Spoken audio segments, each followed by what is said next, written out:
vamos a continuar leyendo Repensar el socialismo de Deng Yuanshu y Pao Yu-ching.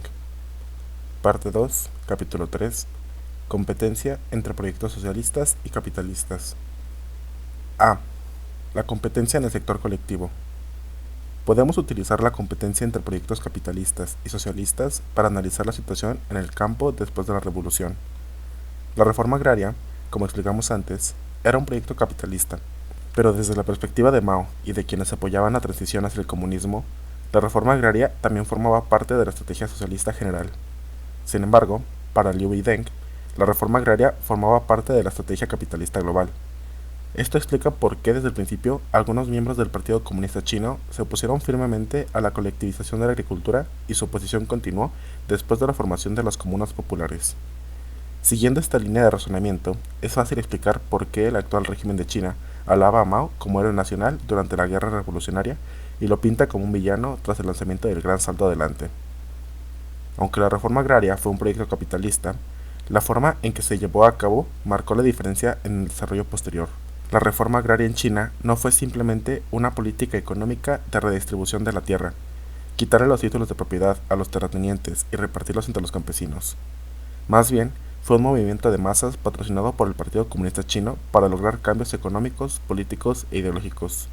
El Partido Comunista Chino movilizó a los campesinos pobres y medio bajos y los organizó para arrebatar las tierras a los terratenientes y denunciar los crímenes de estos. El entusiasmo de los campesinos se extendió por todo el país. Fueron los principales actores de la reforma agraria. La reforma agraria convirtió a los campesinos pasivos en participantes activos y, posteriormente, su acción fue más allá de la reforma agraria al movimiento cooperativo que le siguió. En el movimiento de masas de la reforma agraria, como en cualquier otro movimiento de masas, las masas debían tener claro quién era el enemigo. El enemigo en el movimiento de reforma agraria, establecido por el Partido Comunista Chino, eran los terratenientes y algunos campesinos ricos. A lo largo de la reforma agraria, los campesinos se apropiaron de una nueva ideología. Aunque los campesinos siempre experimentaron explotación y sufrimiento, la ideología del feudalismo, como la ideología de cualquier sociedad explotadora, justificaba dicha explotación. El movimiento de masas puso patas arriba la vieja ideología y al mismo tiempo articuló y propagó una nueva ideología. La nueva ideología afirmaba que estaba mal que los terratenientes y los campesinos ricos se apropiaran de los productos del trabajo de los campesinos pobres y medios bajos, y que estaba mal que unos pocos privilegiados que tenían el poder abusaran y esclavizaran a la mayoría desfavorecida. Fue la tendencia y el ambiente que se creó en la reforma agraria lo que animó a los campesinos pobres y medios bajos a expresarse por primera vez en su vida. Cuando esos campesinos se atrevieron por fin a decir lo que pensaban, quedaron al descubrimiento los graves delitos cometidos por algunos terratenientes. La apropiación de la tierra cambió la relación económica dominante entre el terrateniente y los campesinos, y la nueva ideología invirtió la relación amo-siervo entre el terrateniente y los campesinos. La participación masiva en la reforma agraria dio a los campesinos sin tierra la determinación de corregir los errores del pasado, despertó su entusiasmo y los capacitó para llevar la reforma agraria hacia su finalización y más allá.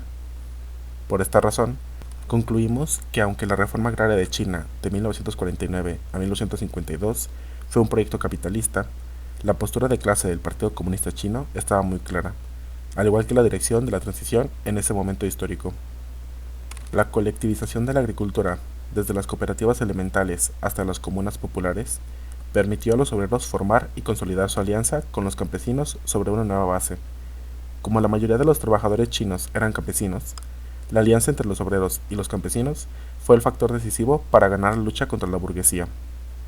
Después de la reforma agraria, había campesinos ricos, medio altos, medio bajos y pobres. Sin el movimiento de colectivización, ¿con quién podría aliarse el proletariado? La polarización del campesinado después de la reforma agraria, si hubiera continuado, habría dado a la burguesía una excelente oportunidad para formar su propia alianza con los campesinos ricos que tienen excedentes de grano y otros productos para vender. Cuando el Estado tomó el control total de la compra y venta de cereales y otras materias primas mediante la aplicación del sistema de compra unificada en 1952, dio un paso importante para cortar la conexión entre los comerciantes de cereales de las ciudades y los campesinos ricos del campo. Después de 1953, los campesinos ricos del campo no tenían otra opción que vender sus excedentes de grano y otras materias primas al Estado a los precios que éste fijaba. Esta política hizo imposible que los comerciantes y los campesinos ricos utilizaran el comercio de cereales y la especulación para enriquecerse. La reforma agraria fue una revolución de gran magnitud en la que participaron cientos de millones de personas. Dado que la reforma agraria cambió el orden social que existía desde hacía más de 3000 años, se encontró con una fuerte resistencia por parte de aquellos que perdieron sus ventajas económicas y políticas en el proceso. Fue una lucha política que desde el principio se intensificó a medida que el movimiento avanzaba. Cuando los campesinos empezaron a organizar equipos de ayuda mutua y luego las cooperativas, era evidente que los campesinos ricos y de la clase media alta, que tenían, comparativamente, importantes cantidades de tierra y capital, no se beneficiarían al unirse al equipo o a las cooperativas. Por otro lado, los campesinos pobres y medios bajos, que eran la mayoría de la población campesina en China, tenían pocos o ningún instrumento productivo y solo una parcela muy pequeña. Tenían muchas dificultades para reproducirse, por no hablar de una reproducción ampliada. En muchos casos, estos campesinos habían perdido sus tierras o eran propensos a perderlas por contratiempos personales y o desastres naturales. Estaban ansiosos por encontrar una alternativa. Tanto los equipos de ayuda mutua como las cooperativas elementales demostraron que cuando reunían sus recursos, aumentaban la producción. Los campesinos medios, que podían optar por cualquiera de los dos caminos, fueron elementos cruciales para la organización de las cooperativas. Los campesinos medios tenían una parcela de tierra, algunos instrumentos productivos y uno o dos trabajadores fuertes en el hogar, por lo que podían hacerlo bien por su cuenta. Les inspiraba la perspectiva de convertirse en campesinos ricos. Aunque los campesinos pobres y medios bajos estaban entusiasmados con la idea de formar colectivos, con sus escasos recursos se enfrentaban a verdaderas dificultades y a la posibilidad de no salir adelante por sí mismos. Finalmente, los campesinos medios se convencieron al ver los resultados de la cooperación. Después de que los campesinos medios se unieran a las cooperativas, los ricos y los medio altos quedaron aislados. Aunque los campesinos ricos y medio altos tenían más tierras y más instrumentos productivos, con todos en las cooperativas no podían contratar a nadie para trabajar para ellos. Se vieron, entre comillas, obligados a unirse. La formación de cooperativas era la única manera de bloquear el enriquecimiento mediante la explotación del trabajo ajeno de los campesinos ricos y medio altos. Durante el movimiento cooperativo, Mao recordó repetidamente a los cuadros que trabajaban en la organización de las cooperativas que debían asegurarse de que la dirección de las mismas permaneciera en manos de los campesinos pobres y medio bajos, que eran los que más apoyaban al movimiento. Los campesinos ricos, que preferirían que el movimiento cooperativo se hundiera, aprovechaban cualquier oportunidad para trabajar en sabotearlo. En realidad, fue bastante notable que un movimiento cooperativo de tal naturaleza y magnitud se llevara a cabo con tan poco caos y derramamiento de sangre.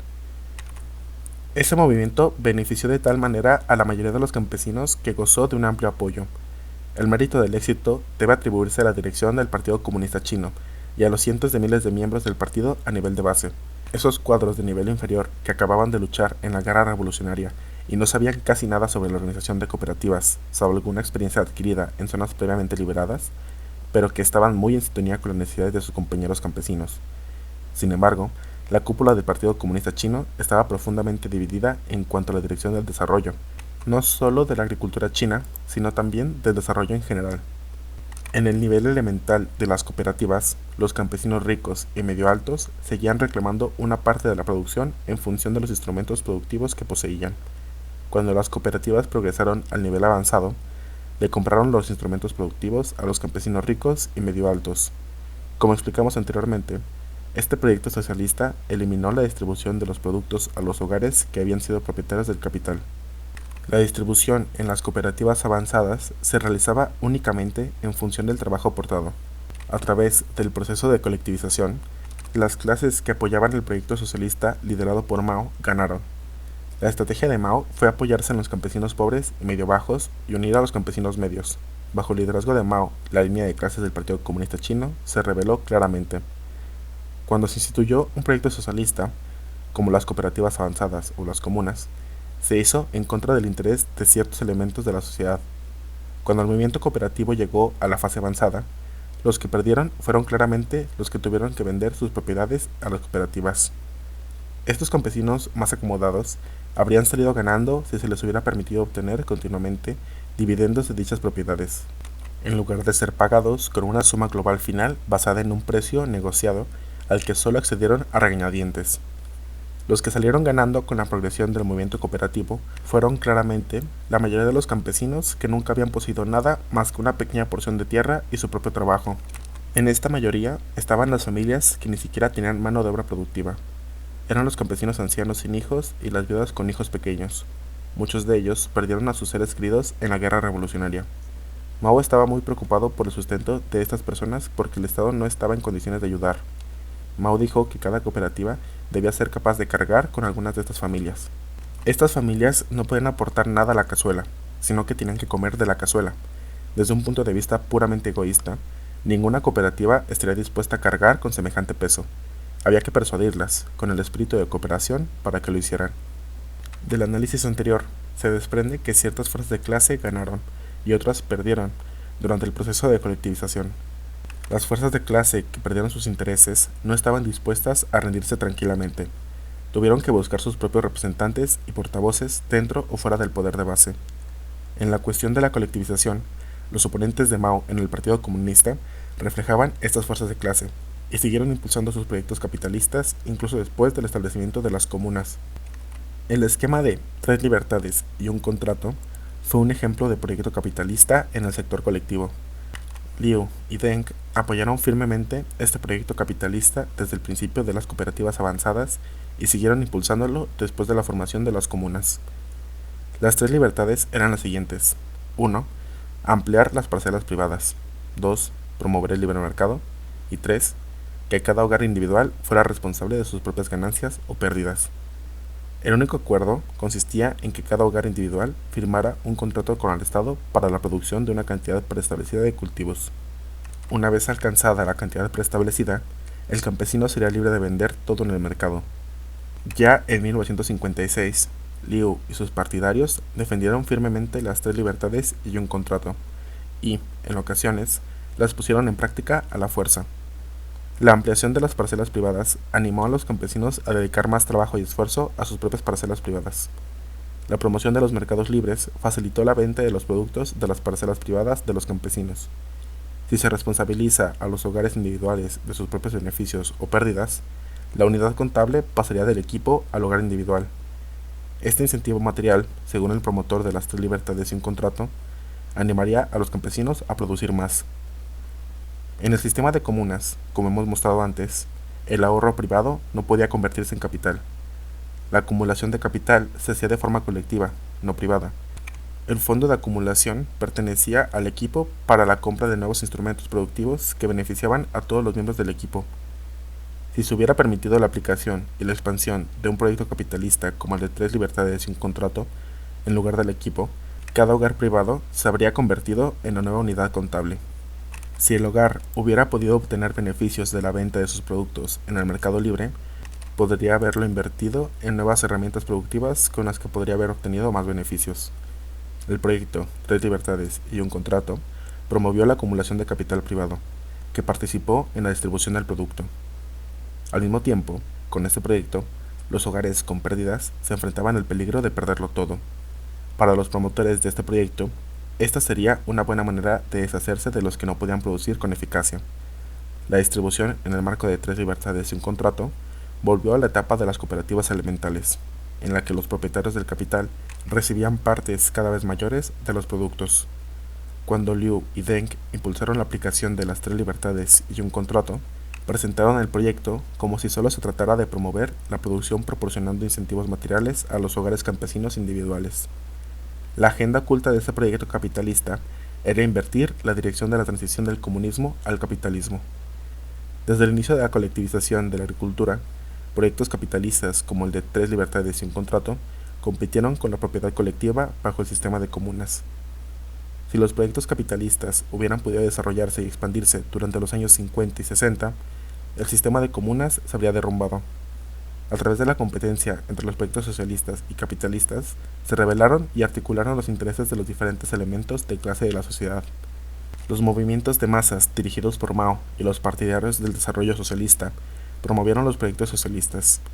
Desde cada uno de los movimientos de masas se estableció una antítesis para que las fuerzas de clase que se oponían a los proyectos socialistas se vieran obligadas a defender sus intereses abiertamente. Cuando los proyectos socialistas se llevaron a cabo a través de los movimientos de masas, los intereses de las fuerzas de clase que se oponían quedaron al descubierto.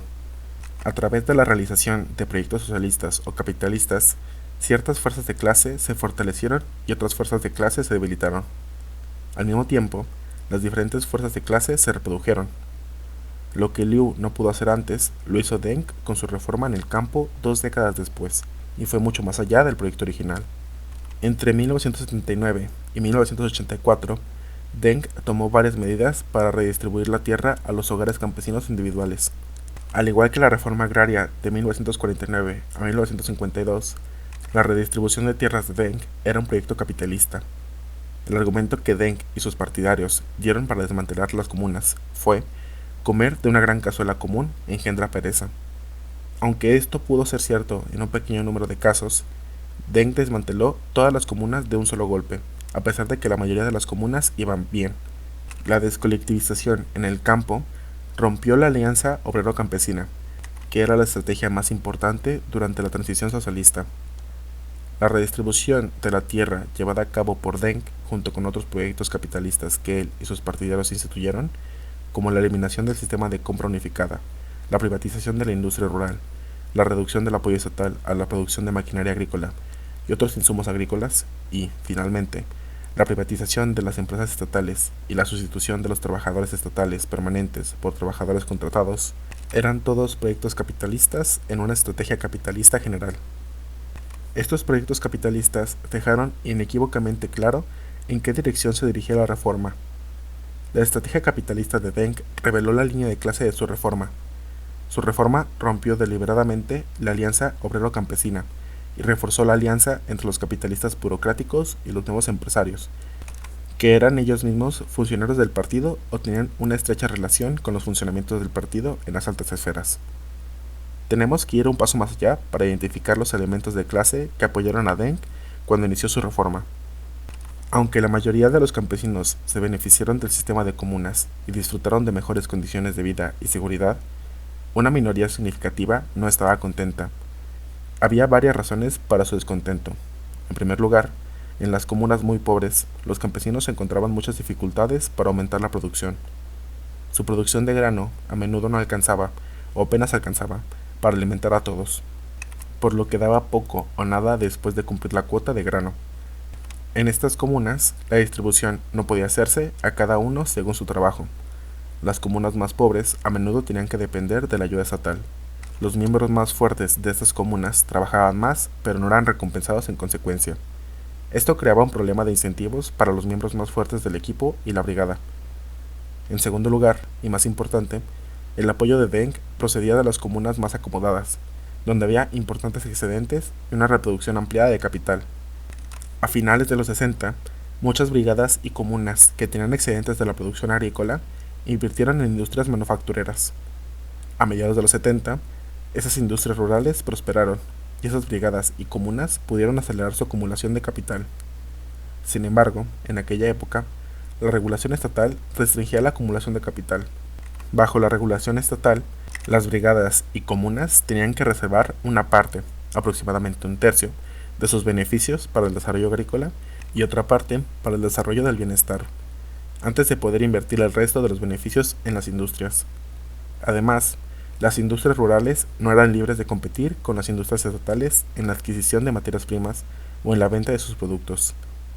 Estas contradicciones surgieron de la expansión de las fuerzas productivas, y no del estancamiento de las mismas, como afirmaban los reformistas. Como Mao había advertido antes, surgían nuevas contradicciones si la coexistencia de dos tipos de propiedad, la estatal y la colectiva, duraba mucho tiempo. Las comunas que llegaron a ser prósperas gracias al desarrollo de las industrias eran también comunas ricas en agricultura y con excedente de grano y otros cultivos. China necesitaba estos excedentes para las zonas más pobres, que no eran autosuficientes. Por lo tanto, el interés del país en su conjunto, no se podía permitir que las comunas ricas descuidaran su agricultura. Sin embargo, para las comunas ricas, el rendimiento de la inversión de las industrias era mucho mayor que el de la inversión de la agricultura, y como las comunas eran de propiedad colectiva, no siempre era fácil persuadirlas de sacrificar sus propios intereses en el interés de todo el país. En tercer lugar, cuando la producción agrícola aumentó y las industrias rurales se desarrollaron, los ingresos de los hogares campesinos de las brigadas y comunas acomodadas aumentaron. Muchos de estos hogares campesinos tenían una cantidad sustancial de ahorros, pero, bajo las comunas, estos hogares tenían poca o ninguna oportunidad de convertir sus ahorros en capital. Los hogares más acomodados podían haber ganado más si hubieran podido invertir sus ahorros y obtener ingresos adicionales del capital.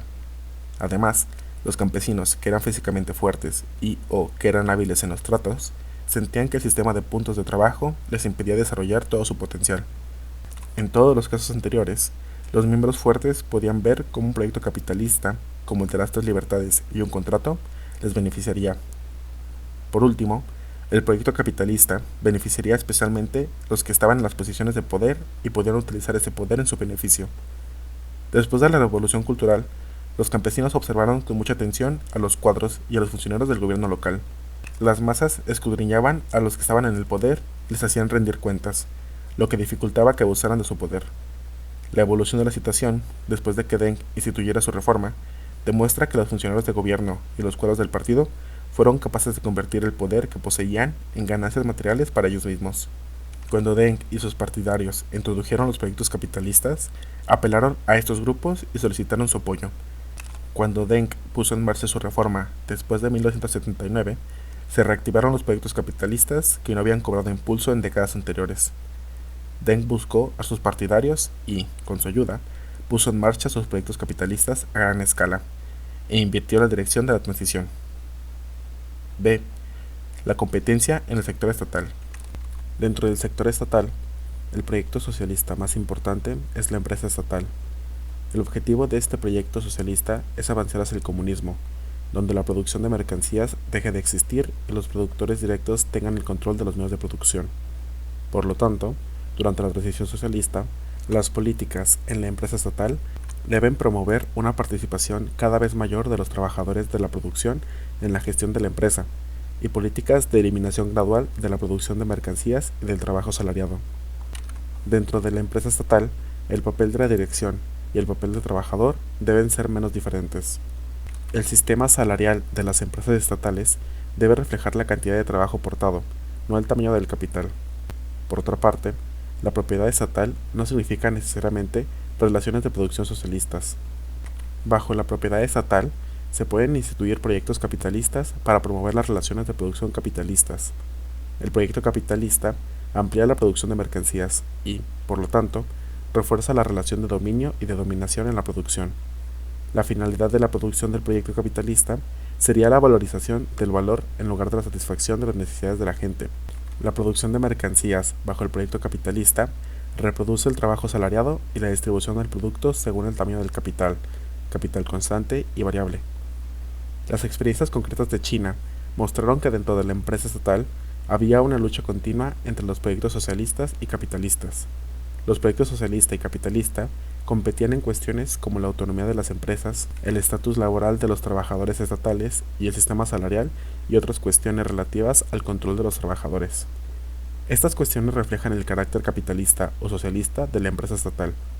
Si las empresas estatales obtuvieran la autonomía para gestionar sus propios asuntos y su rendimiento, y la remuneración de los directivos estuviera vinculados a los beneficios y pérdidas de dichas empresas, acabarían funcionando de forma muy parecida a las corporaciones capitalistas. En cuanto a la cuestión del empleo permanente, aunque el estatus del empleo permanente dentro de las empresas estatales no garantizaría a los trabajadores un mayor control de los medios de producción, lo contrario de esta política, el sistema de trabajo por contrato, negaría efectivamente a los trabajadores la oportunidad de obtener cualquier control sobre los medios de producción. Un sistema salarial que hiciera hincapié en los incentivos materiales y en la competencia entre trabajadores por las primas adicionales sería más propenso a dividir a los trabajadores y también daría a la dirección más control sobre los trabajadores. Antes de la reforma iniciada en 1979, la escala salarial de 8 grados de los trabajadores del Estado diferenciaba el trabajo aportado por los trabajadores únicamente por su experiencia, años de servicio y habilidades. Los trabajadores que contribuían significativamente a aumentar la productividad con su trabajo duro, su espíritu de equipo y o sus innovaciones eran seleccionados como trabajadores modelo que recibían premios y elogios, pero no recibían ninguna recompensa material directa como salarios más altos, primas o ascensos. Esta escala salarial limitaba el grado de las diferencias de ingresos. La eliminación del pago a destajo y de las primas quitó al director el poder de utilizar los incentivos materiales como herramienta de división para inducir a los trabajadores a trabajar más y a competir entre ellos. Cuando el Estado subvencionaba la alimentación, la vivienda, la sanidad, la educación, el transporte y otras necesidades básicas de la vida, como hacían en China, los trabajadores que recibían la escala salarial más baja podían permitirse el nivel de vida mínimo. De hecho, cuando se subvencionaron las principales necesidades básicas, se llevó a cabo la distribución un paso más allá de a cada cual según su trabajo. La distribución dentro del sector estatal de 1958 a 1938 indicaba que el Estado daba a la reproducción de la fuerza de trabajo, al mantenimiento básico del trabajo y a su reproducción la máxima prioridad en las decisiones de producción e inversión en la planificación. Durante el periodo de transición, los proyectos capitalistas compitieron con los proyectos socialistas dentro del sector estatal. Desde el principio, la burguesía tenía su propio plan para instituir proyectos capitalistas en el sector estatal. Los proyectos capitalistas, incluyendo el sistema de trabajo por contrato, fueron implementados desde el inicio de la reforma. No se originaron con los actuales reformistas. Ya en la década de 1950, Liu Shaoqi comenzó a defender las ventajas del sistema de trabajo por contrato. Un ensayo del recientemente publicado Manual del Sistema de Contratos Laborales reveló la historia de los intentos de Liu por instituir trabajadores temporales contratados en las fábricas estatales. El ensayo afirma que en 1956 Liu envió un equipo a la Unión Soviética para estudiar su sistema laboral. A su regreso, el equipo propuso la adopción del sistema de trabajo por contrato siguiendo el modelo de la Unión Soviética. Sin embargo, cuando los cambios estaban a punto de producirse, comenzó el gran salto adelante, interrumpiéndose así su aplicación. El ensayo continuaba diciendo que, a principios de los años 60, Liu volvió a intentar cambiar el estatus del empleo permanente adoptado por un sistema de 2 vías. Bajo el sistema de 2 vías, las empresas debían emplear más trabajadores temporales y menos permanentes, y las minas debían emplear a los campesinos como trabajadores temporales. Luego, en 1965, el Consejo de Estado anunció una nueva regulación sobre el empleo de trabajadores temporales, indicando que, en lugar de trabajadores permanentes, debían contratarse más trabajadores temporales. El reglamento también otorgaba a las empresas individuales la facultad de utilizar los fondos salariales asignados para sustituir a los trabajadores permanentes por trabajadores temporales. De nuevo, según el autor de este ensayo, la revolución cultural interrumpió el esfuerzo de Liu por reformar el sistema laboral y, en 1971, un gran número de trabajadores temporales pasaron a tener un estatus permanente. Aunque Liu no pudo aplicar plenamente su reforma laboral, tenía proyectos experimentales en marcha aquí y allá, y antes de que comenzara la revolución cultural, las empresas estatales habían contratado a un gran número de trabajadores temporales. A diferencia de los intentos de Liu de instituir el trabajo por contrato, la Constitución de Anshan fue el intento más serio realizado para cambiar la organización del trabajo y el proceso laboral en el lugar de trabajo. Los trabajadores del combinado metalúrgico de Anshan tomaron la iniciativa de establecer nuevas reglas para cambiar el funcionamiento de su lugar de trabajo. El 22 de marzo de 1960, Mao proclamó que estas nuevas reglas debían utilizarse como directrices para el funcionamiento de las empresas estatales y las denominó Constitución de Anshan. La Constitución de Anshan contiene los elementos más fundamentales, así como medidas concretas para revolucionar la organización del trabajo y el proceso laboral de las empresas estatales. Hay 5 principios en la Constitución de Anshan. 1. Poner la política al mando. 2. Fortalecer la dirección del partido. 3. Lanzar un vigoroso movimiento de masas. 4. Promover sistemáticamente la participación de los cuadros en el trabajo productivo y de los trabajadores de la gestión. Y 5. Reformar cualquier norma razonable, asegurar la estrecha cooperación entre trabajadores, cuadros y técnicos y promover enérgicamente la revolución técnica. Estos principios de la Constitución de Anshan representaban un espíritu que conducía a la dirección de la eliminación progresiva del trabajo asalariado. Sin embargo, antes de que comenzara la revolución cultural, las fábricas solo prestaban atención de boquilla a la Constitución de Anshan. Cuando la dirección controlaba firmemente los procesos de toma de decisiones en la gestión de la fábrica, no veía ninguna necesidad de cambio. Por otro lado, los trabajadores que se conformaban con los privilegios y beneficios otorgados por el Estado asumían que las condiciones de su empleo y los beneficios otorgados estaban ahí para quedarse. La lucha política en el seno del Partido Comunista Chino sobre la dirección de la transición se reflejó en la fábrica en los cambios de las políticas salariales y de empleo. A veces, las políticas emitidas desde arriba impulsaban la aplicación del salario a destajo y ampliaban el empleo de trabajadores temporales. Luego, a menudo, durante los movimientos de masas, esas políticas fueron criticadas y revertidas.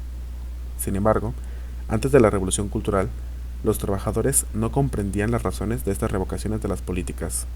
No sabían que Liu había hecho varios intentos de abolir el estatus del empleo permanente. Sin el gran salto adelante y la Revolución Cultural, Liu y sus partidarios podrían haber tenido éxito en sus intentos de derogar las leyes que protegían a los empleados estatales. En ese caso, el estatus de empleo permanente y otros beneficios otorgados a los empleados estatales podrían haber pasado a la historia hace décadas. Cuando los trabajadores participaron en los movimientos de masas en los años 50 y 60, su conciencia de clase fue aumentando gradualmente, pero los trabajadores no se dieron cuenta, hasta la Revolución Cultural, de que la lucha de clases continuaba después de la transferencia legal de la propiedad de los medios de producción al Estado. Fue durante la Revolución Cultural, un periodo de intensa lucha política en la fábrica y en la sociedad en general, cuando se plantearon muchas cuestiones cruciales. Los trabajadores y los cuadros de las fábricas discutieron y debatieron abiertamente muchas cuestiones importantes como los incentivos materiales, la participación de los cuadros en el trabajo de producción, la participación de los trabajadores en la gestión y las normas y reglamentos de la fábrica. Por primera vez, los trabajadores de las empresas estatales chinas comprendieron el significado de poner la política al mando y los demás principios de la Constitución de Anshan. El objetivo de los proyectos capitalistas es el opuesto al de los proyectos socialistas. El método de ejecución de los proyectos capitalistas es también drásticamente diferente al de los proyectos socialistas. La implementación de los proyectos capitalistas en la reforma de Deng implicó, primero, la instalación de medidas legales y luego el impulso de esas medidas desde arriba hacia abajo a las unidades de producción individuales. Durante cada periodo de la reforma, desde la descolectivización de la agricultura hasta la reforma de la empresa estatal y la reforma laboral, la legislación fue aprobada en la cúspide y luego empujada hacia la unidad de producción para implementar esos proyectos capitalistas. Por el contrario, la implementación de los proyectos socialistas entre 1949 y 1978 se realizó a través de movimientos de masas en los que se probó, verificó y articuló la voluntad de las masas. Los movimientos de masas en el pasado crearon una nueva ideología propiedad de las masas. La implementación de la reforma agraria, como escribimos antes, es un buen ejemplo. Si bien es cierto que en ambos periodos la implementación de los proyectos enfatizó el papel de la ideología en el cambio de las relaciones de producción y como táctica utilizó la propaganda en los medios de comunicación, hay diferencias fundamentales. Durante el periodo anterior, antes del final, se fomentaba la expresión de las masas, mientras que la reforma de Deng suprimió dicha expresión. Antes de 1978, los cuadros Da o grandes, Da Min, Da Fang, Da Bianlun y Da Sibao, que significaban gran voz, gran apertura, grandes debates y grandes carteles, eran medios concretos para esta expresión. Cuando el grupo de Deng se hizo con la maquinaria del Estado y modificó la Constitución en 1979, eliminó la garantía constitucional del derecho de las masas a los 4 Da, así como el derecho de huelga de los trabajadores. Después de que los reformistas instituyeran políticas para descolectivizar la agricultura, pasaron a instituir cambios fundamentales en las empresas estatales. El 10 de mayo de 1984, el Consejo de Estado emitió un reglamento temporal sobre la ampliación de la autonomía de las empresas estatales individuales. El 20 de octubre de 1985, el 12º Congreso del Comité Central del Partido Comunista Chino aprobó una legislación titulada La Reforma de la Estructura Económica. Esta legislación reafirmaba la anterior regulación temporal que concedía a los directivos de las empresas estatales la autonomía para gestionar sus propios asuntos y permitía a las empresas individuales retener parte de sus beneficios y reinvertirlos como considerasen oportuno. Los directivos también podían disponer de las instalaciones productivas no utilizadas, alquilándolas, arrendándolas o vendiéndolas. Los directivos obtuvieron el derecho a disciplinar, incluso a despedir, y promover a los trabajadores y a elegir su propio sistema salarial. Esta legislación establecía además que el Estado ya no intervendría directamente en los asuntos de las empresas individuales. En su lugar, el Estado, al igual que el Estado capitalista en Occidente, solo influiría en la producción a través de políticas indirectas, como las de precios, impuestos y créditos y préstamos. El efecto de esta nueva política significó que el Estado dio el primer paso para renunciar a su propiedad legal y económica de los medios de producción. Bajo el liderazgo de Deng, los reformistas actuales comenzaron su reforma laboral, introduciendo incentivos materiales directos en el sistema salarial de los empleados estatales. En las décadas de 1950, los salarios a destajo eran bastante comunes, pero fueron abandonados durante el Gran Salto Adelante. Los salarios a destajo volvieron a implantarse a principios de los años 60 y luego se prohibieron totalmente durante la Revolución Cultural. Como hemos dicho antes, de 1966 a 1979, los trabajadores de las empresas estatales fueron pagados con un sistema salarial de 8 grados. La reforma salarial bajo el gobierno de Deng comenzó añadiendo primas a los salarios regulares de los trabajadores como incentivos materiales directos, y en 1980 se reintrodujo el pago de salarios según el trabajo a destajo. Durante la mayor parte de la década de los 50, el salario basado en el trabajo a destajo se utilizó ampliamente en la industria estatal china. Su cobertura de los trabajadores industriales aumentó del 32 al 42% durante este periodo. El pago de destajo pasó del 1% de todo el personal en 1981 al 11% en 1984 y 1986. Los reformistas creen que estos incentivos animarían a los trabajadores a competir entre sí, aumentando así su productividad. Aunque antes de la reforma salarial, los cuadros y los trabajadores cobraban según escalas diferentes. La reforma salarial añadió una nueva característica que vinculaba la cuantía de la paga al puesto que se ocupaba. Antes de la reforma, los sueldos de los cuadros solo subían cuando pasaban de un grado inferior a un grado superior. En el marco de la reforma salarial, la dirección de cada empresa estableció cargos como el de presidente, vicepresidente, ingeniero superior, según el modelo de las modernas corporaciones capitalistas, y cada cargo daba derecho a una cantidad extra de paga además de su salario regular. Este cambio creó mayores diferencias salariales internas en las empresas. Posteriormente, la reforma de la estructura económica del 85 dio a la dirección la autonomía para crear fondos discrecionales para sí misma. El fondo discrecional funcionaba de forma muy parecida a las cuentas de gastos en Occidente. Los trabajadores resentían el fondo discrecional de la dirección, llamándolo la pequeña mina de oro de la dirección. La reforma de la estructura económica también dio a la dirección la autoridad de pagarse a sí misma y o a los trabajadores salarios más altos con los beneficios que obtenía la empresa. Este cambio de política destruyó la escala salarial original de 8 grados, que garantizaba que los trabajadores del mismo grado recibían el mismo salario, con pequeñas diferencias que reflejaban las diferencias regionales en el coste de la vida, en todas las empresas estatales. La escala salarial de 8 grados permitía la distribución según la mano de obra aportada y podía aplicarse en todo el país. La nueva política permitía que un trabajador de una empresa rentable recibiera varias veces los ingresos de otro trabajador del mismo grado en una empresa que tuviera pérdidas. Sin embargo, a los 5 o 6 años de la reforma salarial, los reformistas se dieron cuenta de que el incentivo material del nuevo sistema salarial no aumentaba la productividad laboral. Por el contrario, los anteriores aumentos salariales, sin un incremento de la productividad laboral acorde, fueron parcialmente responsables de la aceleración de la tasa de inflación a mediados de los años 80. En lugar de competir por los pluses, los trabajadores se limitaron a repartirlos como paga extra para compensar la subida de precios. A finales de 1986 se aprobó la Ley de Contrato de Trabajo. Esta nueva ley reforzó el poder legal de la dirección en las empresas estatales. Tras la aprobación de la ley, todos los trabajadores recién contratados debían firmar contratos con las empresas que los empleaban. La duración de los contratos solía limitarse a 1 año.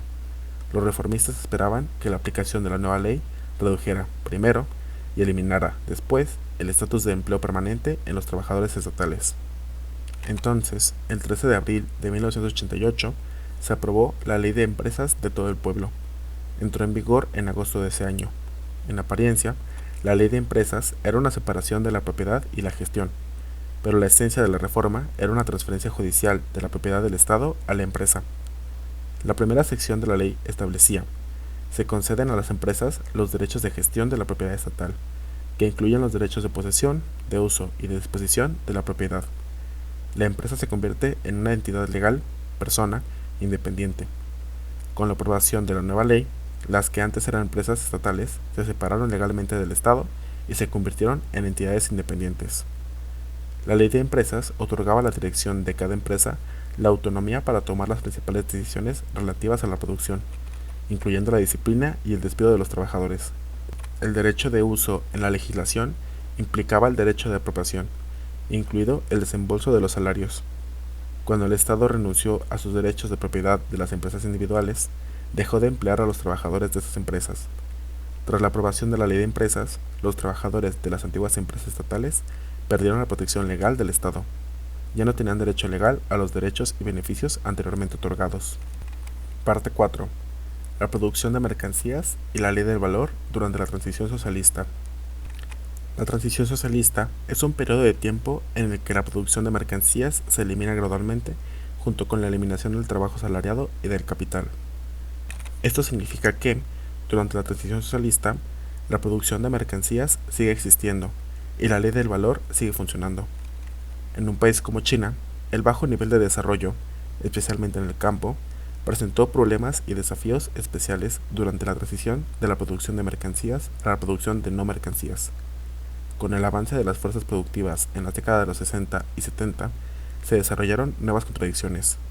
A continuación, explicaremos estas contradicciones.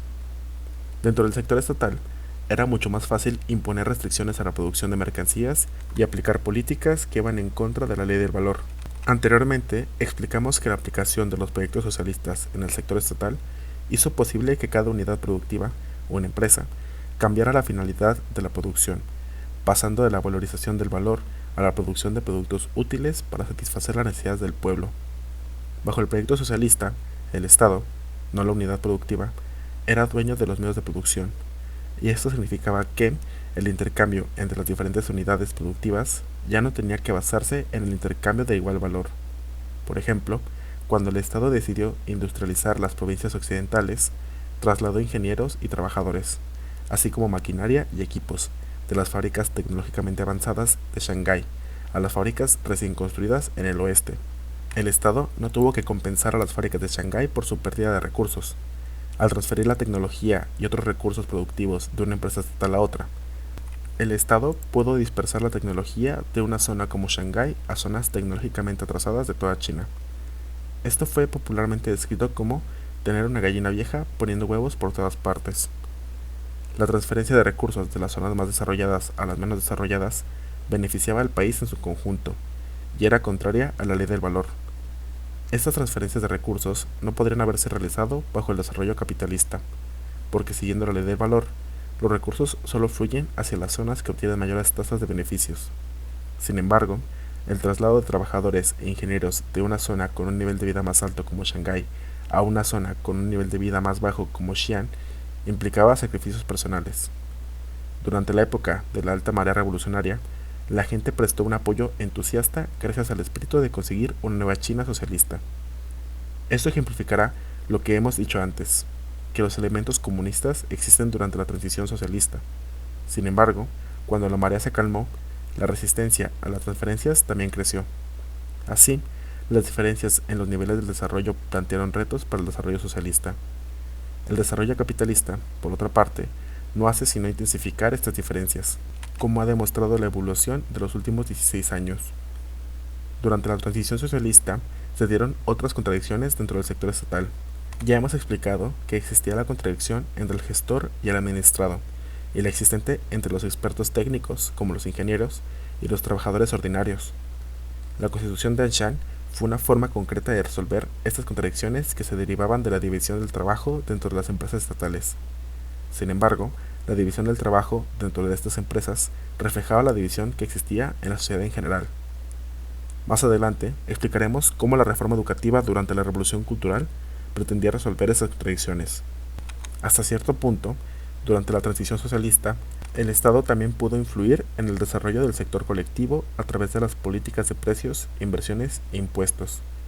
La experiencia de China demostró que el intercambio entre el sector estatal y el sector colectivo no tenía que seguir estrictamente la ley del valor. En realidad, las políticas de precios, inversiones e impuestos se utilizaron deliberadamente para ayudar al desarrollo de las fuerzas productivas en la agricultura, solidificando así la alianza obrero-campesina. Cuando Mao escribió sobre las 10 grandes relaciones en abril de 1956, situó la relación entre la industria pesada y la industria ligera y la agricultura como la primera de las 10. En el debate, Mao subrayó la importancia de la agricultura y la industria ligera, y citó los graves problemas tanto en la Unión Soviética como en los países de Europa del Este que se derivaban de su énfasis desproporcionado en la industria pesada, en detrimento de la industria ligera y la agricultura.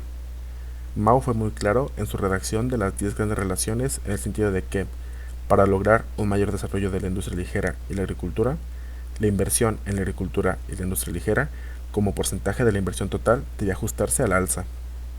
Desde el segundo plan quinquenal, que comenzó en 1957, hasta 1978, la inversión se ajustó de modo que aumentara la inversión agrícola como porcentaje de la inversión estatal total. El Estado también amplió la producción de insumos agrícolas, asignando más inversiones en industrias que producían fertilizantes, pesticidas y maquinaria agrícola. Además, el Estado redujo su dependencia presupuestaria de la agricultura, reduciendo los impuestos agrícolas como porcentaje de los ingresos totales del Estado. Durante este mismo periodo, el Estado también aumentó gradualmente sus gastos en agricultura, tanto en cantidad absoluta como en relación de sus gastos totales. Además, el Estado realizó ajustes para mejorar la relación de intercambio de los productos agrícolas, reduciendo los precios de los productos industriales vendidos a las comunas y aumentando, al mismo tiempo, los precios de los productos agrícolas comprados a estas. Los precios de los insumos agrícolas, así como los precios de los bienes de consumo que pagaban los campesinos, en términos de trigo, disminuyeron constantemente durante las 2 décadas comprendidas entre el 58 y el 78. Gracias a estas políticas, el sector agrícola pudo mecanizar su producción y expandirse rápidamente. Sin embargo, como la producción de mercancías seguía existiendo y la ley del valor seguía funcionando, el Estado no podía ejercer una influencia ilimitada.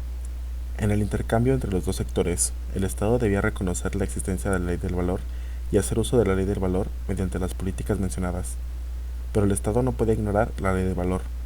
Mao dijo que, en lugar de seguir ciegamente la ley del valor como un sistema capitalista, el Estado podía utilizar la ley del valor en su beneficio. Mao utilizó el ejemplo de la producción de carne de cerdo para ilustrar su punto.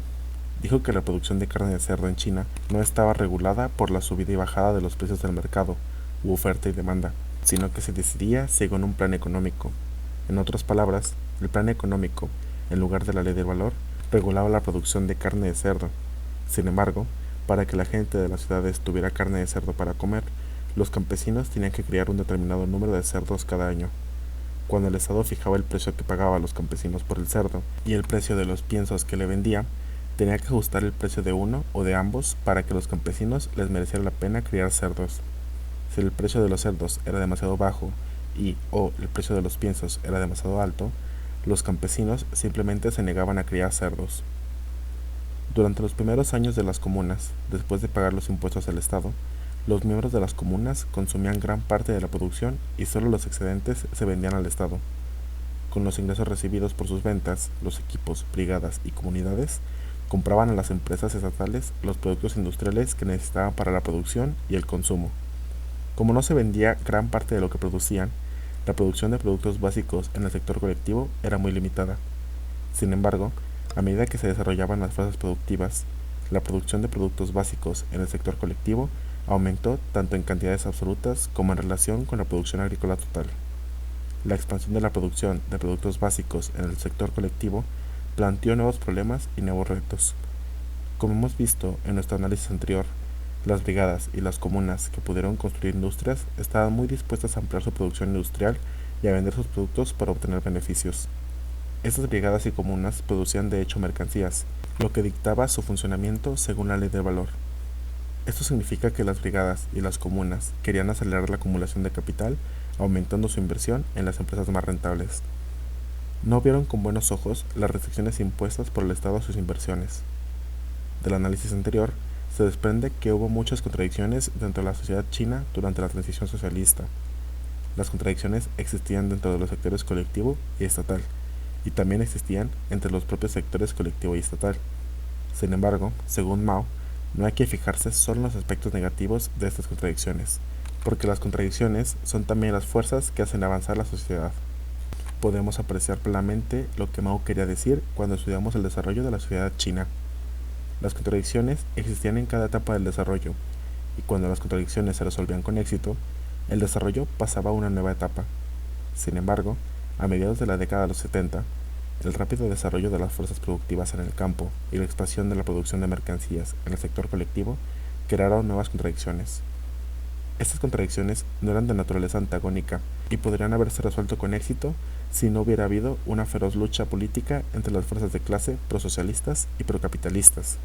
Sin embargo, cuando la salud de Mao empeoró a mediados de la década de los 70, las fuerzas de clase prosocialistas carecieron del liderazgo en su lucha contra las fuerzas procapitalistas para aplicar políticas adecuadas que resolvieran las mencionadas contradicciones. Esas contradicciones se transformaron posteriormente de no antagónicas a antagónicas. Esta transformación ayudó a Deng en la implementación de sus proyectos capitalistas.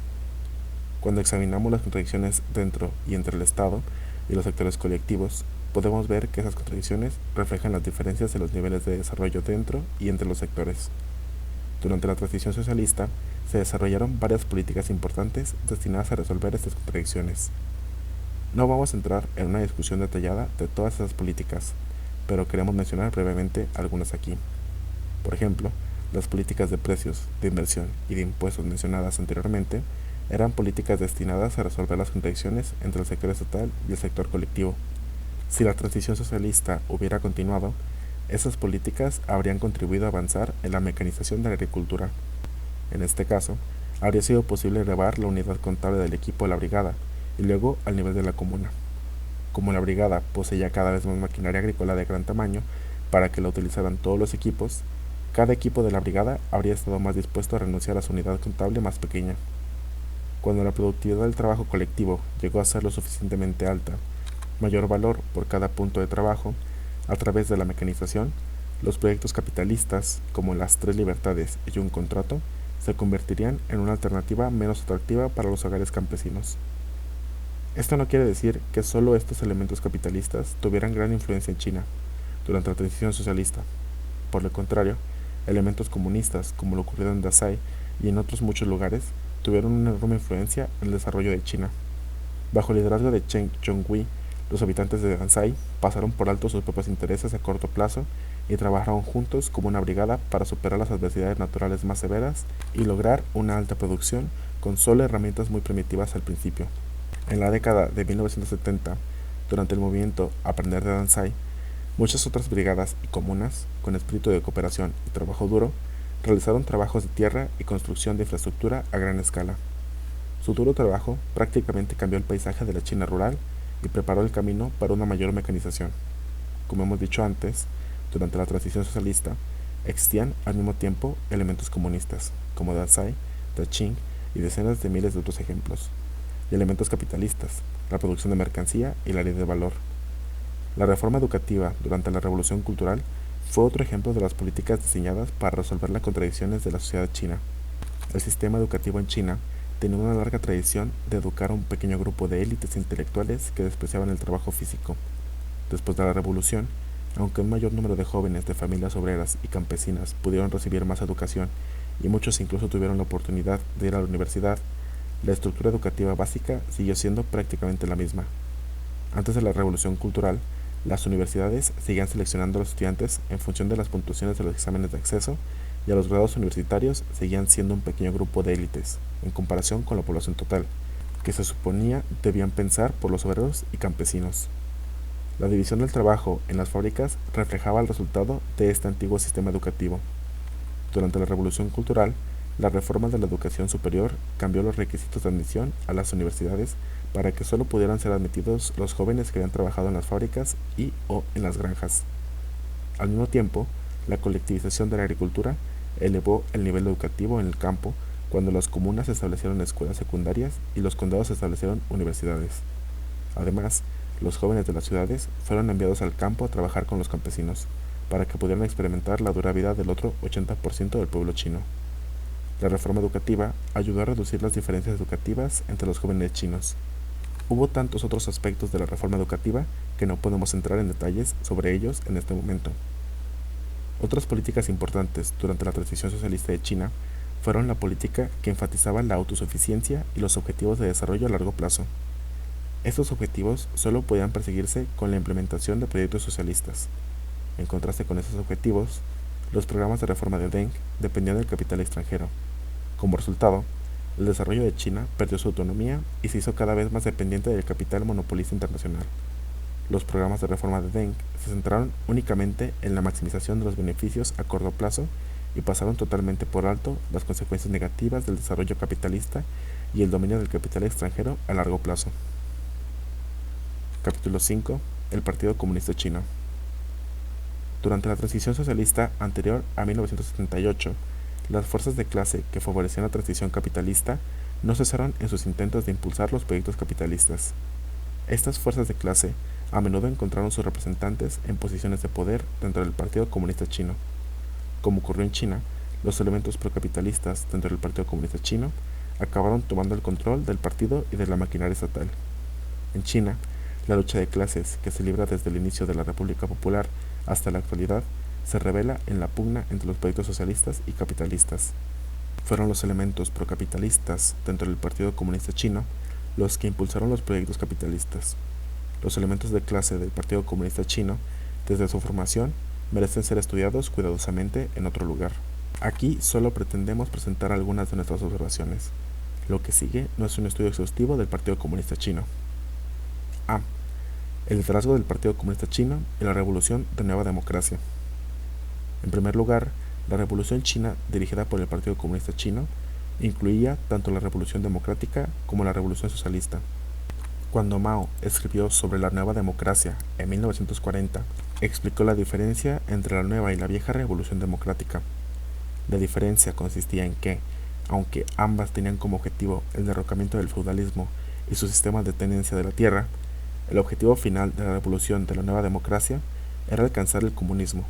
Por lo tanto, solo el Partido Comunista Chino, como vanguardia del proletariado, podía llevar la revolución al éxito. La reforma agraria fue el principal programa de la Revolución Democrática de 1911, dirigida por Sun Yat-sen, del Partido Nacionalista, el Kuomintang. El objetivo de esta antigua revolución democrática era únicamente destruir el feudalismo, y finalmente fracasó. Una de las principales razones de su fracaso fue que China tenía una burguesía muy débil, que no podía proporcionar el liderazgo necesario para la revolución democrática. El Partido Nacionalista, dirigido posteriormente por Chiang Kai-shek, traicionó la revolución al aliarse con la clase terrateniente y el capital extranjero. La entrega de Chiang a la clase terrateniente y el capital extranjero, así como el chanchullo y la corrupción en el seno del Kuomintang, dejaron sin esperanza a muchos jóvenes intelectuales que querían sinceramente reformar China. La única alternativa que les quedaba a esos jóvenes patriotas era el Partido Comunista. Muchos de ellos se unieron al Partido Comunista Chino. Durante la guerra con Japón, un gran número de jóvenes patriotas fueron a Yan'an para demostrar su apoyo al Partido Comunista Chino. Sin embargo, muchos miembros del Partido Comunista Chino, en el nivel de dirección, no entendían ni estaban de acuerdo con el análisis de Mao sobre la nueva revolución democrática. Consideraban que la revolución china se dividía en dos fases distintas, la fase democrática y la fase socialista. Algunos miembros del Partido Comunista Chino, encabezados por Liu Shaoqi y Deng Xiaoping, apoyaban la primera fase de la revolución, pero se oponían a la segunda. Por lo tanto, cuando concluyó la reforma agraria, esos miembros del Partido Comunista vieron una clara oportunidad para un mayor desarrollo hacia el capitalismo. Así, apoyaron la reforma agraria, pero se opusieron firmemente a la progresión de la reforma agraria encaminada hacia la colectivización de la agricultura. Para disimular su oposición a este proyecto socialista, alegaron que la colectivización anteponía demasiado los cambios en las relaciones de producción al desarrollo de las fuerzas productivas. Argumentaban que las fuerzas productivas debían desarrollarse primero, por lo que la mecanización debía venir antes de la colectivización. Sin embargo, como hemos explicado antes, después de la reforma agraria, la mayoría de los campesinos tenían problemas para llevar a cabo incluso la reproducción simple y muchos más para la reproducción ampliada. Estos miembros del partido siguieron oponiéndose a todos los proyectos socialistas, tanto en el sector estatal como en el colectivo, impulsando sus proyectos capitalistas. Sin embargo, según Mao, estas dos fases, la democrática y la socialista, de la revolución no podían ni debían separarse tan claramente. Esa fue la razón para denominarla Revolución de Nueva Democracia. El objetivo de la Revolución de Nueva Democracia era el comunismo y, por tanto, estaba dirigida por el proletariado, mientras que el objetivo de la vieja Revolución Democrática era establecer el capitalismo. Según Mao, aunque había dos fases en la Revolución de Nueva Democracia, las dos fases no debían tratarse como si fueran dos distintas entidades separadas. El desarrollo de la primera fase debía preparar el desarrollo de la segunda. El objetivo de la lucha durante la primera fase no debía limitarse a la realización de la Revolución Democrática, sino que debía llevar la lucha hasta la Revolución Socialista. Mao lo explicó claramente cuando discrepó de la interpretación de la Revolución China del Manual de Economía Política de la Unión Soviética. El manual decía que la naturaleza de la Revolución China, justo después del establecimiento de la República Popular, era democrática. Mao argumentaba: en China cumplimos las tareas de la Revolución Democrática durante la Guerra de Liberación. La fundación de la República Popular China, en 1949, marcó la conclusión, en lo esencial, de la Revolución Democrática y el comienzo del paso al socialismo.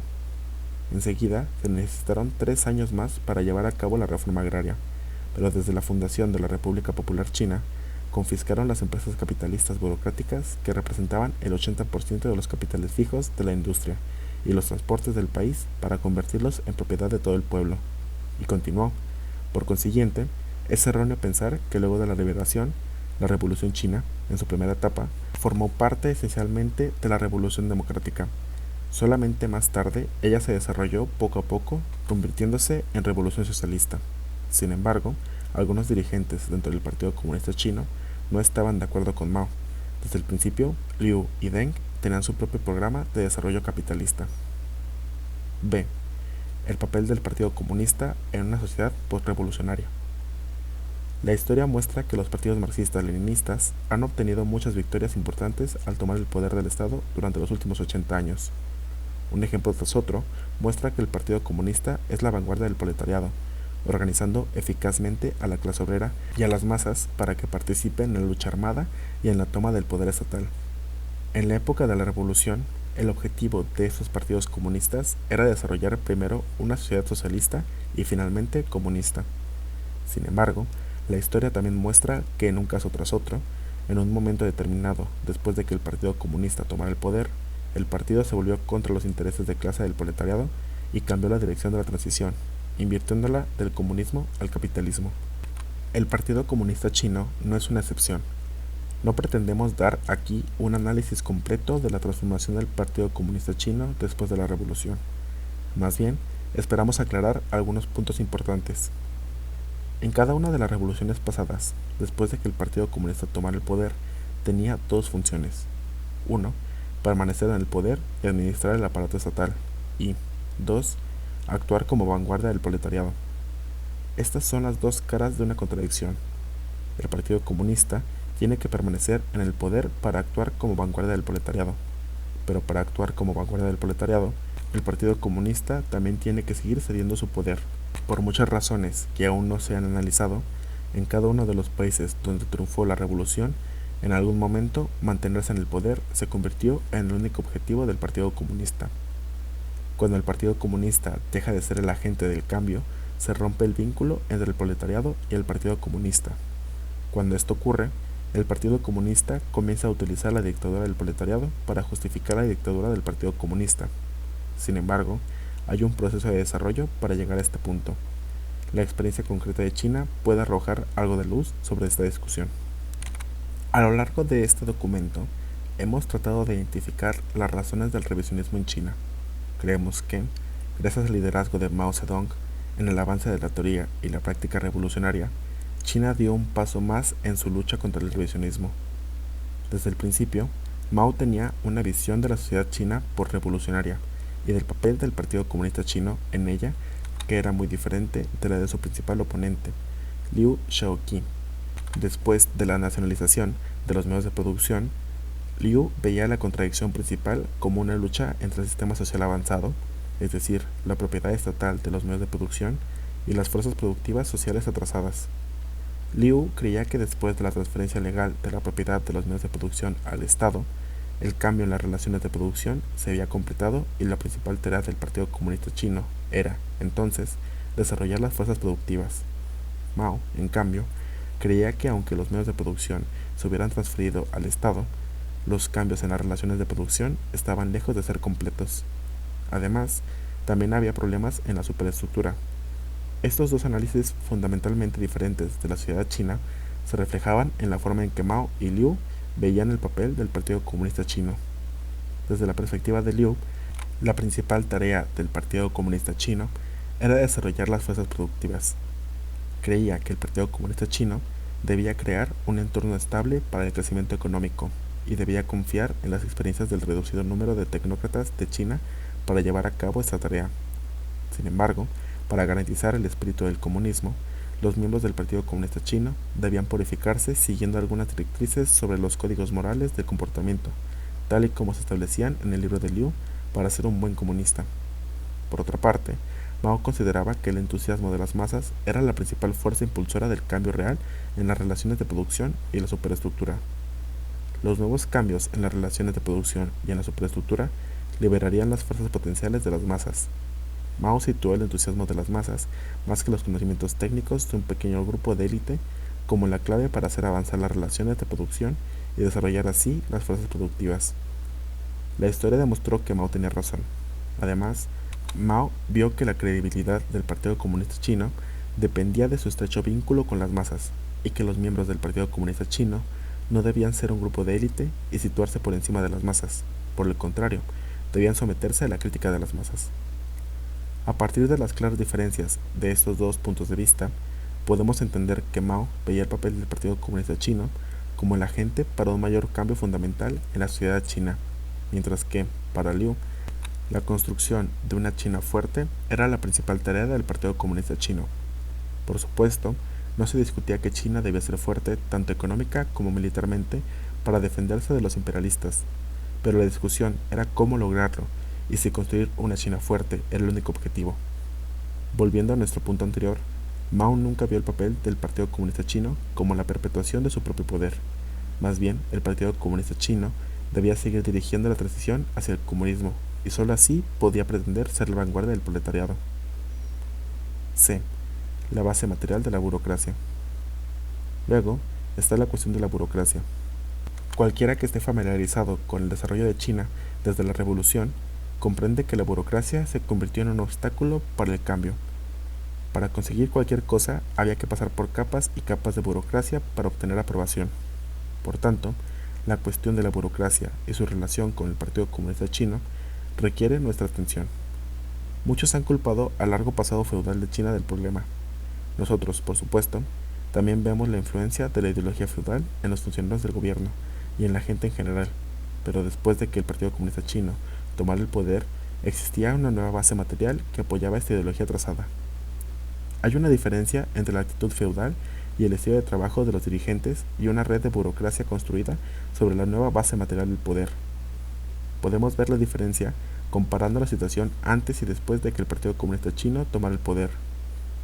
Durante la Guerra Revolucionaria, cuando el Partido Comunista Chino dirigía a los campesinos y trabajadores para luchar contra el Kuomintang y los japoneses, Mao escribió artículos para criticar el estilo de dirección de los cuadros. Mao vio la influencia de la vieja ideología, las viejas costumbres y hábitos de los cuadros, y el problema de la burocracia.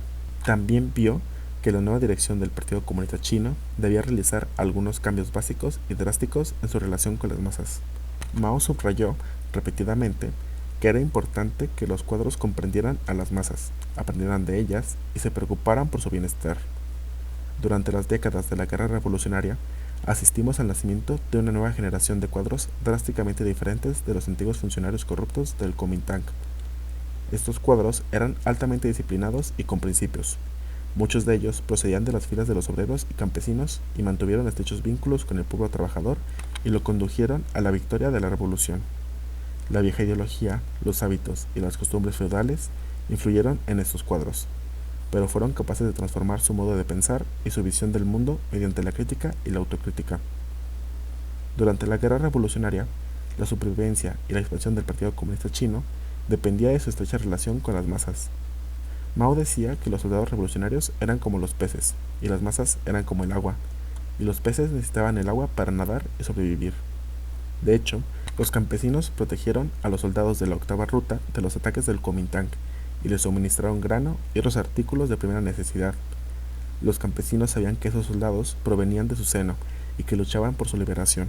Solo con el apoyo de las masas fue posible que los comunistas libraran una guerra de guerrillas y ganaran la revolución. Tras tomar el poder en 1949, el Partido Comunista Chino estableció la República Popular China, que confiscó el capital burocrático del Kuomintang y nacionalizó el 80% de los activos productivos en la industria, la minería, el transporte y las comunicaciones. El nuevo gobierno tuvo que recurrir a las decenas de miles de burócratas para que se encargaran de las operaciones cotidianas de la gestión de un país. La red administrativa incluía diferentes niveles de burocracia estatal ministerios, oficinas, departamentos, etc. Bajo la dirección de los cuadros del partido, las unidades administrativas tenían que utilizar a muchos antiguos funcionarios del gobierno del Kuomintang que eran famosos por su corrupción y abuso de poder. Las masas conocían desde hacía tiempo la corrupción y sentían un fuerte resentimiento hacia estos funcionarios. Además, a principios de los años 50, también se denunciaron casos de corrupción y despilfarro entre los altos funcionarios del partido. Mao estaba muy preocupado porque, a su juicio, si se permitía que esto continuara, los funcionarios del partido que acababan de probar el poder real podrían convertirse fácilmente en nuevos burócratas que abusarían del poder. El Partido Comunista Chino gozaba de tan alto prestigio que sus miembros podían disfrutar de tantos privilegios como los que habían tomado el poder y establecido nuevas dinastías en la larga historia feudal de China. Fue entonces cuando el Partido Comunista Chino, bajo la dirección de Mao, inició los movimientos de las 3 antis y luego de las 5 antis. Explicaremos esto más adelante, con más detalle, en la sección D. Los movimientos de las 3 antis y las 5 antis fueron importantes no solo porque era necesaria una limpieza total, sino también porque dichos movimientos fueron intentos de establecer vínculos entre el Partido Comunista Chino y las masas. Durante la Revolución, la inmensa mayoría de las personas que decidieron unirse al Partido Comunista Chino no estaban motivadas por el interés propio. No había ningún beneficio personal al unirse al partido, y cuanto más alto era el rango de uno, aún más responsabilidades y sacrificios había que asumir. La situación después de 1949 cambió totalmente. El rango en el partido determinaba el poder real de la posición que se ocupaba en el aparato estatal. La maquinaria estatal tenía el poder político, económico y militar. El poder económico del Estado, en una economía planificada, significaba un control casi total de los recursos económicos por parte de los administradores estatales. La Comisión de Planificación del Estado tenía el poder de dirigir los recursos materiales y humanos a los diferentes sectores de la economía, así como dentro de un mismo sector de la economía. La Comisión de Planificación estaba a cargo del fondo de acumulación que, de hecho, era la plusvalía. La autoridad para apropiarse de la plusvalía significaba el poder de determinar dónde debía tener lugar la inversión y la reproducción ampliada. Los gestores de las empresas tenían el control de los recursos a una escala menor, pero aún sustancial. Vinculado al poder económico estaba el poder político y militar. Además, el Partido Comunista Chino seleccionaba cuadros del sistema de cuadros para ocupar puestos en el aparato estatal. Existía un estrecho vínculo entre los cuadros del partido de alto rango y los burócratas estatales de alto rango. Este sistema entrelazado tenía la capacidad de reproducirse a sí mismo. De hecho, el aparato estatal, el Partido Comunista Chino y el sistema de cuadros formaban esta relación de apoyo mutuo y dependencia entre ellos. Aunque los cuadros del Partido Comunista Chino, antes y después de 1949, estaban influenciados por la vieja ideología y las viejas costumbres del pasado feudalista, la diferencia era que después de 1949, los cuadros del partido y los administradores del Estado estaban en posiciones de poder. Tenían una nueva base material para construir un nuevo sistema de burocracia. Por lo tanto, no podemos culpar simplemente al pasado feudal del problema de la burocracia. Después de 1949, el Partido Comunista Chino ya no dependía, al menos a corto plazo, del apoyo de las masas, sino que tenía el poder de controlarlas. Queremos subrayar aquí que no queremos decir que el Partido Comunista Chino no utilizara bien este poder durante el periodo de transición socialista entre el 49 y el 68. Por el contrario, el Partido Comunista Chino sí utilizó bien ese poder y dirigió a China en su transición hacia el socialismo. Los registros muestran que solo una muy pequeña minoría de funcionarios del partido, gobierno, abusó de su poder. Sin embargo, el vínculo entre el Partido Comunista y la base de poder existía objetivamente, aunque la mayoría de los cuadros seguían siendo muy disciplinados y de principios. Por lo tanto, el peligro potencial estaba definitivamente ahí, a menos que ese poder pudiera ser controlado de alguna manera. Eso demuestra por qué los movimientos de masas defendidos y dirigidos por Mao eran tan importantes. D. El movimiento de masas. La estrategia de cambio de Mao. Bajo el liderazgo de Mao Zedong, China tuvo una experiencia única durante la transición socialista. El Partido Comunista Chino patrocinó una secuencia de movimientos de masas durante el periodo comprendido entre 1949 y 1978. Todos los cambios importantes que se produjeron durante este periodo fueron acompañados de movimientos de masas. Cada movimiento de masas reflejaba la principal contradicción que existía en ese momento en la sociedad china, y cada movimiento era un proceso para resolver esa contradicción.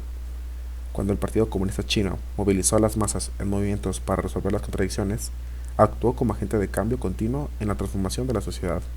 Anteriormente, describimos el movimiento de masas durante la reforma agraria y cómo ese movimiento cambió la población campesina de China. En la última sección, explicamos la importancia de los movimientos de las tres antis y las cinco antis, de noviembre de 1951 a marzo de 1952. El movimiento de las tres antis se centró en la corrupción, el despilfarro y la burocracia. El movimiento movilizó a todos los niveles del personal de gobierno y a amplias masas en muchas ciudades para denunciar los sobornos y otras formas de corrupción. Los que habían cometido delitos fueron debidamente castigados según la gravedad de los mismos. Entre los castigados se encontraban dos funcionarios de alto nivel del partido que malversaron grandes cantidades de fondos públicos, aceptando cuantiosos sobornos de contratos de construcción y otros tratos. A pesar de sus altos cargos y sus anteriores contribuciones durante la revolución, no recibieron ninguna protección del gobierno y ambos fueron condenados a muerte. Dado que la corrupción pública no podía cometerse sin la participación de los capitalistas privados, el movimiento de las tres antis también puso de manifiesto la colaboración entre los funcionarios de gobierno y el sector privado en el robo de bienes públicos y otros delitos económicos. Algunos capitalistas privados aprovecharon la oportunidad que les brindaba la guerra de Corea para obtener beneficios ilegales haciendo fraudes en los contratos públicos. Pudieron sobornar a los funcionarios de gobierno para conseguir lo que querían. Inmediatamente, después del movimiento de las tres antis, el partido lanzó el movimiento de las cinco antis y se centró en el soborno, la evasión de impuestos, el robo de propiedades estatales, el engaño en los contratos gubernamentales y el robo de información económica. Estas campañas eran necesarias y oportunas para romper con el pasado, ya que el capital privado pronto se uniría a las empresas estatales, lo que requeriría una cooperación más estrecha entre los burócratas estatales y los capitalistas privados. En este momento, la contradicción entre el pueblo chino y los funcionarios y capitalistas corruptos que no cumplían las leyes del Estado era la principal. No era posible proceder a la nacionalización hasta que se resolviera esta contradicción. Además del movimiento de masas, Mao también consideraba que la comunicación en línea de masas era una forma de mantener el vínculo entre el partido y las masas. La línea de masas enfatizaba la importancia de las opiniones expresadas por las masas cuando se aplicaban las políticas que les concernían. También hacía hincapié en la participación de las masas en la elaboración de esas políticas. En China, gracias a la práctica de la línea de masas, se establecieron nuevas formas de comunicación entre la autoridad y las masas. Por ejemplo, las formas de comunicación incluían métodos como tres arriba y tres abajo, y de las masas hacia las masas. Estos métodos enfatizaban la importancia de las ideas y opiniones procedentes de las masas. Eran formas prácticas de solicitar y articular las opiniones e ideas de las masas a través de la comunicación de ida y vuelta entre las autoridades y las masas. Otro método consistía en llevar a cabo proyectos experimentales para comprobar la viabilidad de determinadas políticas. Los proyectos experimentales también eran formas de comprobar qué querían las masas y qué problemas experimentaban. Para mantener un estrecho contacto con las masas, también se animaba a los cuadros a permanecer con ellas durante distintos periodos de tiempo. Esto se llamaba Dundian. Durante el Dundian, los cuadros podían hacer observaciones de primera mano sobre el terreno y realizar encuestas en profundidad. Los hallazgos así obtenidos ayudarían al Partido Comunista Chino en su análisis de la sociedad y a determinar la principal contradicción del momento. A continuación, se podían formular políticas para resolverla. A través de estas vías de comunicación, era posible averiguar si una determinada política contaba con el apoyo de las masas y, por tanto, con la base material para el éxito. En realidad, sin embargo, la práctica de la línea de masas no se ajustaba en absoluto a la idea del descrito.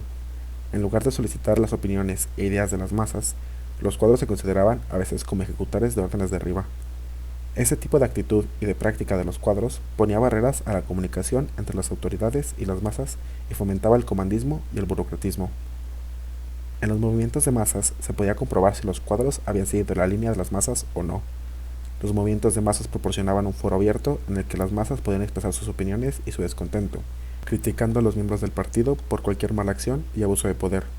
La participación en los movimientos de masas elevó la conciencia de los trabajadores y campesinos y generó una nueva ideología.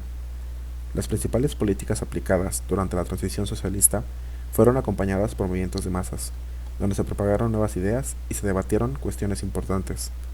Si esas políticas promovían realmente los intereses de las masas, éstas acababan adoptándolas. En el pasado, estos movimientos de masas ofrecían al gobierno la oportunidad de buscar la validación de sus políticas por parte de las masas.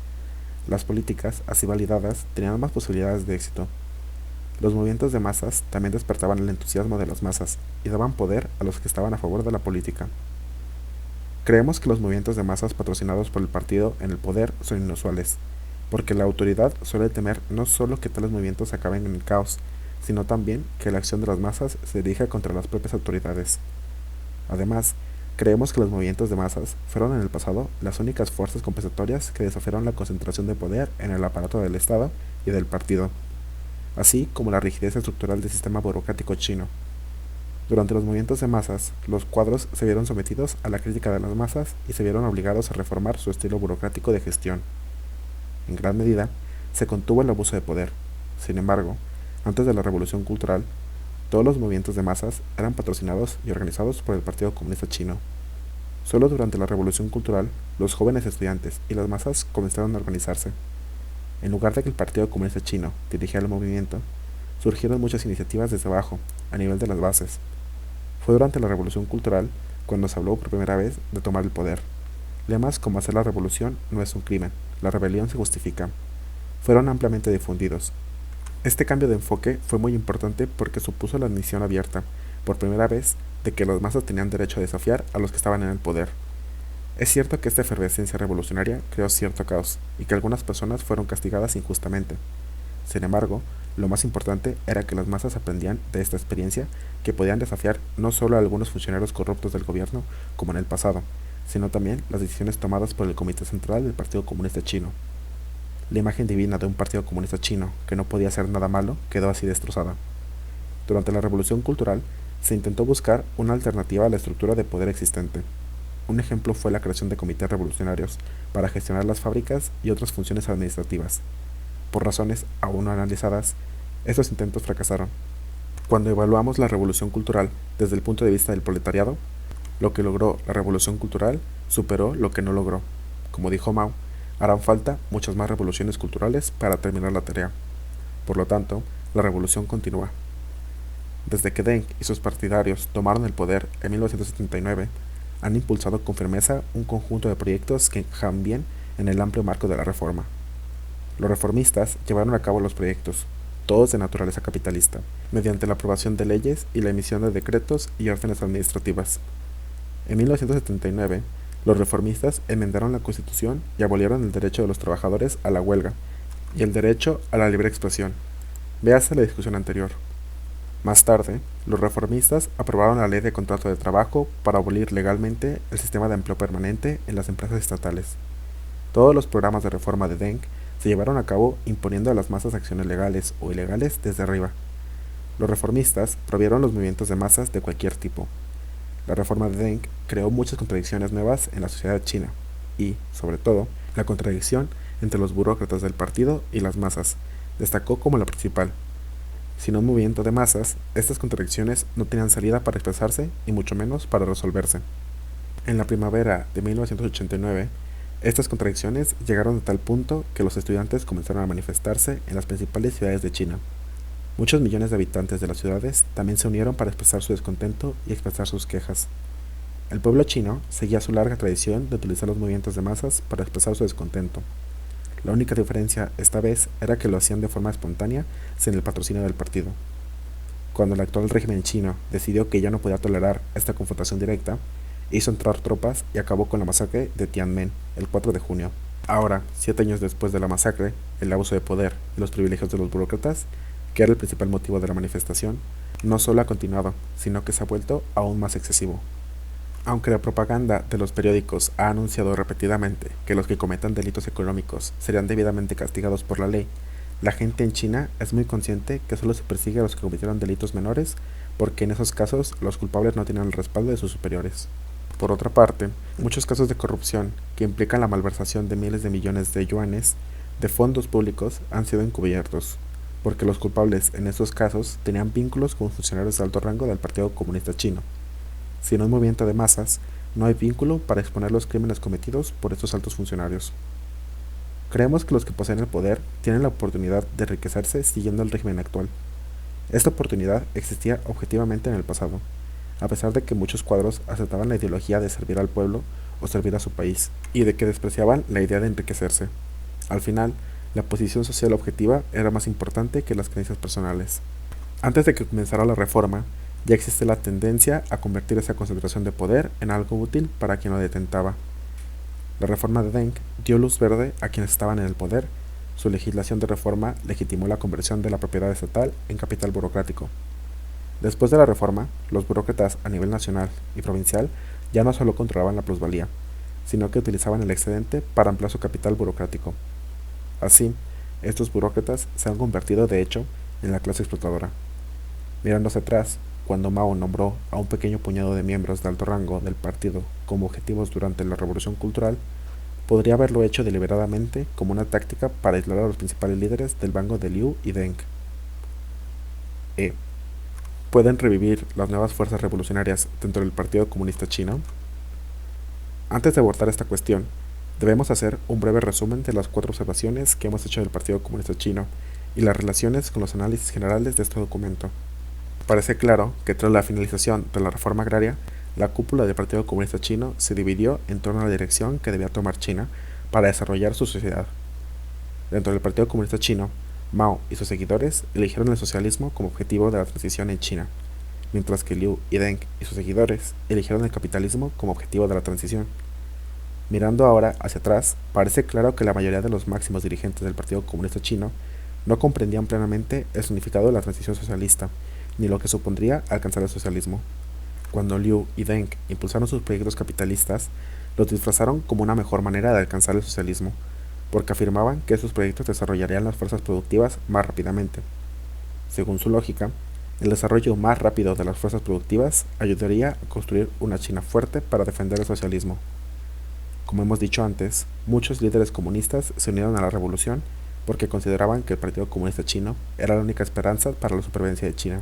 Por lo tanto, la construcción de una China fuerte tenía un gran atractivo para ellos. La mayoría de los miembros de base del partido confiaron en el liderazgo de Mao y siguieron la política del Partido Comunista Chino en la reforma agraria y en el movimiento de colectivización que le siguió. A lo largo de la larga y dura lucha de la guerra revolucionaria, los obreros y campesinos llegaron a confiar en el Partido Comunista Chino y en su líder, Mao Zedong. Su confianza era doble. 1. Que el Partido Comunista Chino estaba de su lado. Y 2. Que el Partido Comunista Chino tenía la estrategia correcta para llevarlos a su liberación. Esta confianza continuó tras el establecimiento del gobierno popular en 1949. Decidieron seguir la dirección del Partido Comunista Chino en la construcción de un país socialista. Sin embargo, no se dieron cuenta hasta la Revolución Cultural de que la cúpula del Partido Comunista Chino estaba dividida. Durante la transición socialista, los proyectos socialistas beneficiaron a los trabajadores y a la mayoría de los campesinos y se aplicaron con su apoyo. El Partido Comunista Chino, bajo la dirección de Mao, patrocinó movimientos de masas para solicitar el apoyo de los obreros y los campesinos. La estrategia de Mao de la Alianza Obrero-Campesina ayudó a consolidar su apoyo a la línea proletaria.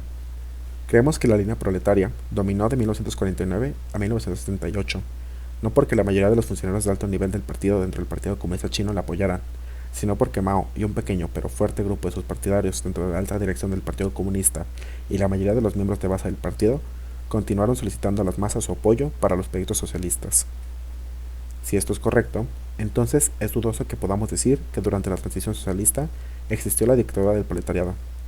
A lo largo de este periodo, muchas veces Liu y Deng fueron capaces de impulsar sus proyectos capitalistas con sus partidarios en el Partido Comunista Chino, también una minoría, solo para encontrar sus proyectos aplastados durante los recurrentes movimientos de masas. En nuestro análisis previo del desarrollo de la burocracia en China, discutimos la nueva base material de la burocracia después de que el Partido Comunista Chino tomara el poder. Los miembros de alto rango del partido, que también eran cuadros de alto nivel y administradores principales de la maquinaria estatal, ostentaban una enorme cantidad de poder desde el comienzo de la República Popular. Hasta 1978, su poder se vio frenado, en gran medida, por los recurrentes movimientos de masas.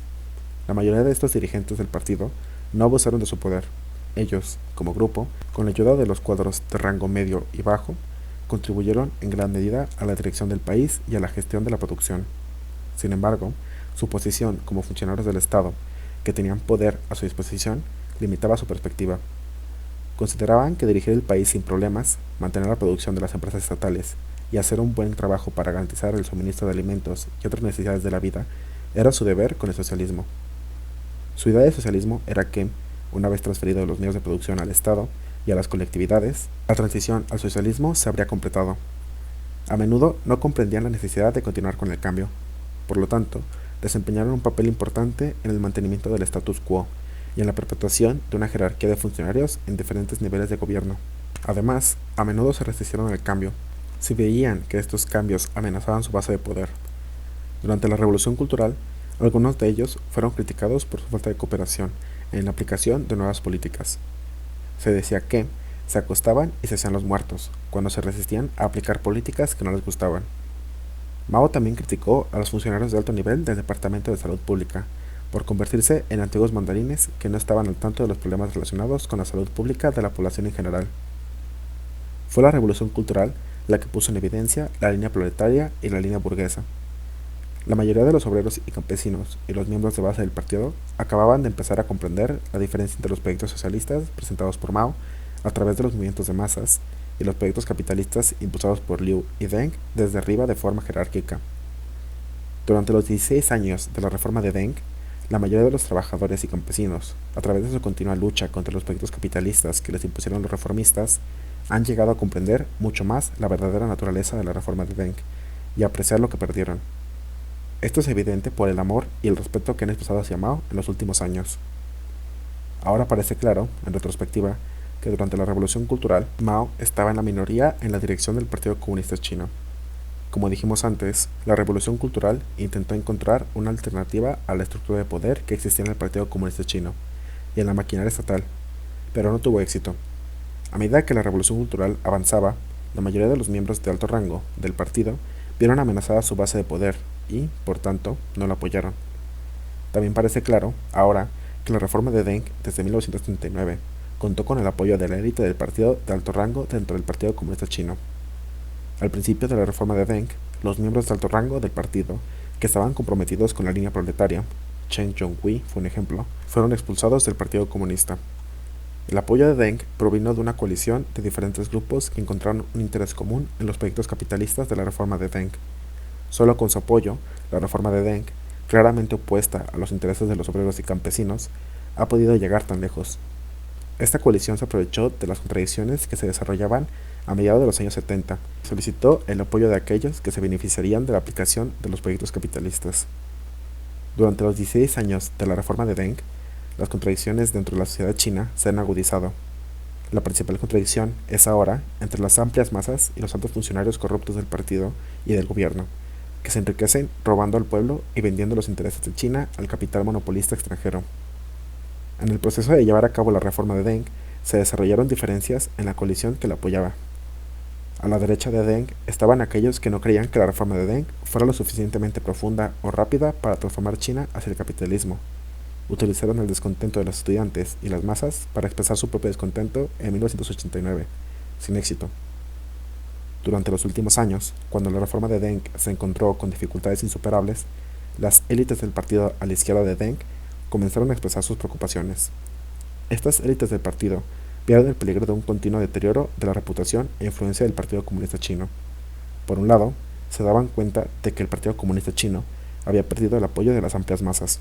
Por otro lado, veían que, a medida que la propiedad privada y las empresas conjuntas con el capital extranjero seguían aumentando, la nueva clase capitalista emergente exigía representación política. Por lo tanto, temían que el Partido Comunista Chino siguiera el destino del Partido Comunista de la Unión Soviética y se enfrentara a una eventual desaparición.